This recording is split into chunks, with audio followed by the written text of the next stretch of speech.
In this video, we will discuss in detail the solar return. What is it? How can we use it? The positives and the negatives. What can we encounter in a specific year? Positive events, negative events. I promise you this video will be the best video on solar returns on the entire internet. Mainly from the book of my teacher here on transits and solar returns. It's in Spanish, not in English, unfortunately. Okay, I'll give you the contents in English, of course. Okay, but this is the best book. Now, this book is a bit old. He republished a newer version of it recently. If you like the video, please hit that subscribe button, give us a like, and let us start talking about the solar return. Now, the first and golden rule we need to observe when interpreting a solar return is that we must cast the solar return to the place we are present when the return goes into effect. This is an ancient rule all the great astrologers knew. Jean-Baptiste Morin, the French astrologer, Alexandre Volgin, a Russian who migrated to France and wrote a book, a very famous book on solar returns called The Technique of Solar Returns. Has a lot of mistakes in the book. An amazing book. You need to know how to read it. But this is a golden rule, the number one rule, because if we cast a solar return to the place where for example, we are born in Paris, and on our birthday, we were in Miami, Florida. If we cast the solar return to Paris, we're interpreting a wrong return. Okay, we must cast it to the moment the return goes into effect, we cast it to the place we are present at. That is it. That's the first rule. The solar return from many clients, it does not begin on the birthday. On the birthday, on our birth certificate, for example, I'm born in April 20. Sometimes my solar return begins one day before, one day after. What's the reason? The reason is because in a certain year, it's not always equal in days. Okay, sometimes the second month is 28 days, sometimes it's 29 days. And all astrology software like SolarFire, Astro.com, which is a good website for casting solar returns, they calculate the return automatically for you. But this is a rule that we also must observe, and many clients they don't know.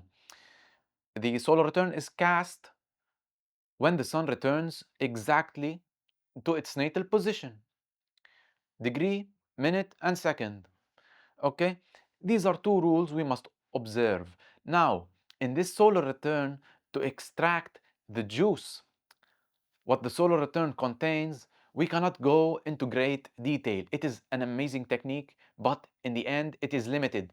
It is a limited technique. We cannot read too much into it, or else we will generate a lot of mistakes and even some illusions in our prediction. To have the most accurate prediction, we must limit the information extracted from the solar return. This solar return, we must also use it in conjunction with transits.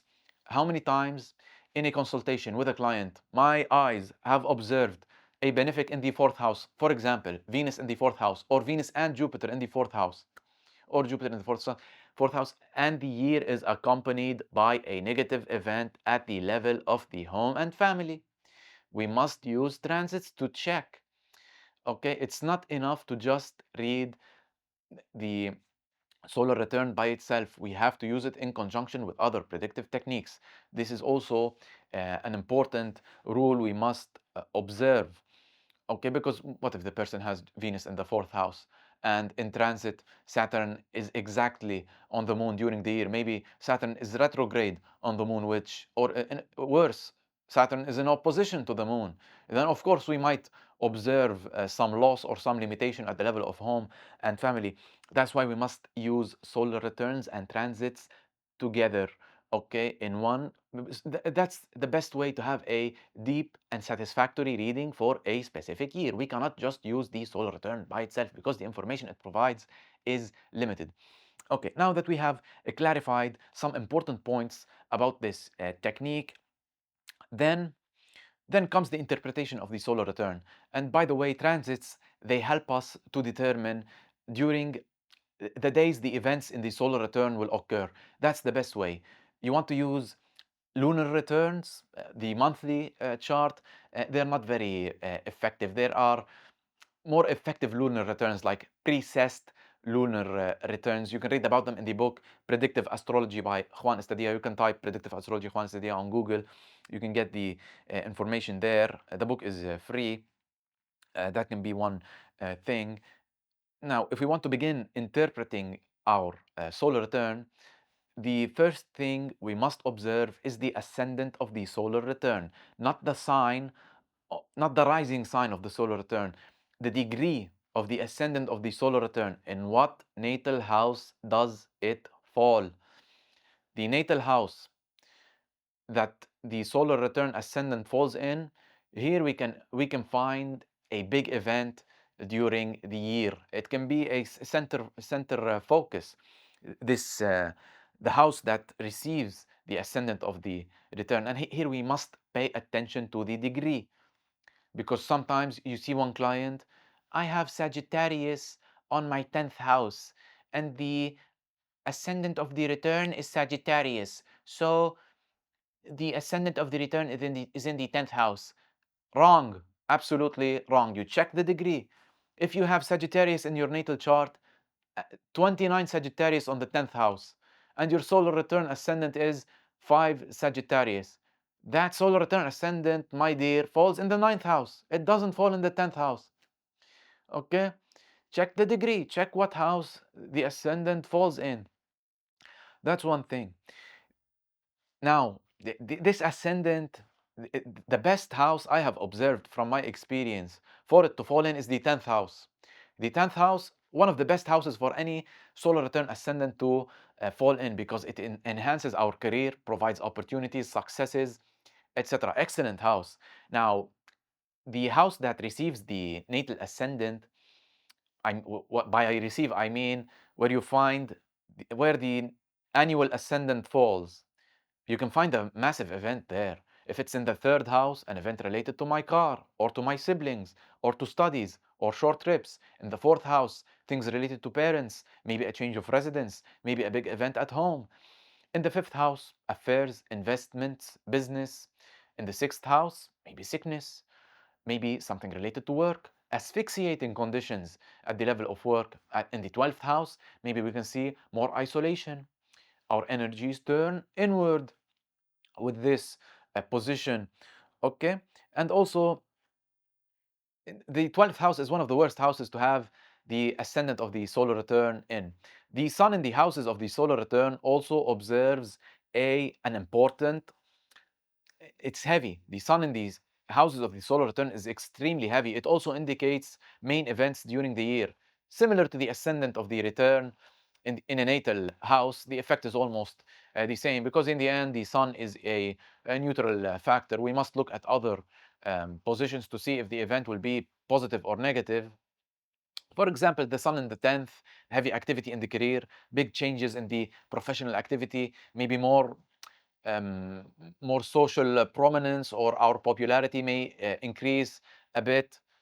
There is one important thing here with this solar return. Many people do not realize the ascendant of the solar return, if it falls in the first natal house, it is not a good position. Also, the sun in the first, the annual sun in the annual first house, also, this is not a good position. Many times we see these positions, and the year is accompanied by a negative event. So that can be another important thing. Pay close attention to the position of Mars in the solar return, because it's the most sharp and most negative planet in any solar return. It's the most dangerous.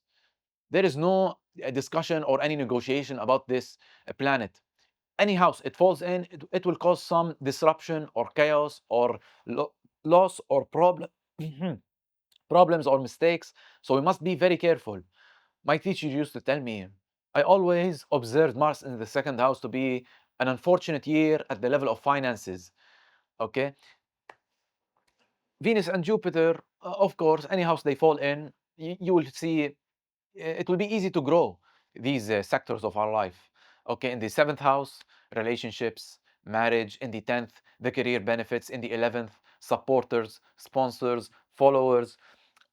Okay, and in the first, also our psychology, our health, with these benefits here. Jupiter, we must pay a bit of attention, because it can cause some exaggeration or waste or heavy expense. For example, in the second house, it can increase our income, but at the same time, it can increase our expense. The person spends money as if his money doesn't end with this Jupiter here. So we must be careful of Jupiter a bit. Like, for example, placing it very close to the seventh house can cause asphyxiating social activity. Like our society demands us more, or our partner also demands us more. And in extreme cases, it can cause legal issues. Although it's a benefic planet, its effect is more straightforward in houses like the 10th house, more linear, like my teacher says. That can be one thing. Of course, Saturn here causes some limitation. These are the most important planets in a solar return: the Sun, Mars, Venus, Jupiter, Saturn, and Mars we already mentioned. Now you have five more planets: the Moon, Mercury, Uranus, Neptune, and Pluto. These planets are not very. The effect is not very strong in any solar return. You can observe some events for sure. It's good to talk about them. It's good, but these planets are not as important as the first five we talked about. Okay, the moon causes some instability in the house it falls in. Mercury also, it can generate news. Uh, even a bit more stuff. Neptune, chaos, disorganization in the house it falls in. For example, in the second house, disorganized finances during the year, even financial mistakes or some losses. And Uranus, unexpected events, sudden events. For example, in the fifth house, I gambled, I gained. Then I gambled again and I lost. Okay, extreme ups and downs, unexpected events. In the seventh also, I started a relationship, it suddenly ended.